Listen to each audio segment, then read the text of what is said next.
अत्यंत दुःखानं कळवण्यात येतं की आज महाराष्ट्र राज्य परिवहनाच्या जामनेर डेपोची जामनेर सुरत बस आणि धुळे डेपोची धुळे सुरत बस यांच्या बारडोलीपासून सुमारे 10 किलोमीटर अंतरावर उवा गावाजवळ भीषण अपघात झालाय। या अपघातात जामनेर डेपोच्या बसला आग लागून बस पूर्णपणे जळून खाक झाली आहे।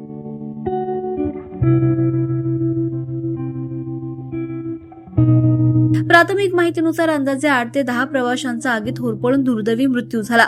मृतांची ओळख पटवणं अत्यंत कठीण झालंय। सध्या बचाव कार्य आणि इतर प्रवाशांचा शोध सुरू आहे। जखमी आणि मृतांची संख्या वाढवण्याची शक्यता नाकारता येत नाहीये।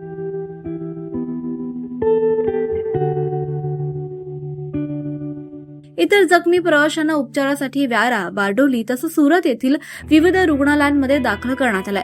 समाजातील सर्व बांधवांना नम्र विनंती आहे की जर या दोन्ही बसमध्ये आपल्या समाजातील कोणी प्रवासी प्रवास करत असेल किंवा या संदर्भात कोणतीही माहिती उपलब्ध असेल तर कृपया खालील संपर्क क्रमांकावर तात्काळ कळवावं, जेणेकरून गरजू व्यक्तींना योग्य मदत आणि मार्गदर्शन करता येईल। संपर्क सूत्र बारडोली जनार्दन सूर्यवंशी, संपर्क क्रमांक 98 25 36 21 86, राकेश लोहार 98 25 90 89 29, सतीश लोहार 99 79 34 90 97। 24 live Maharashtra news bureau Nashik, Nandurbar, Dhule, Jalgaon.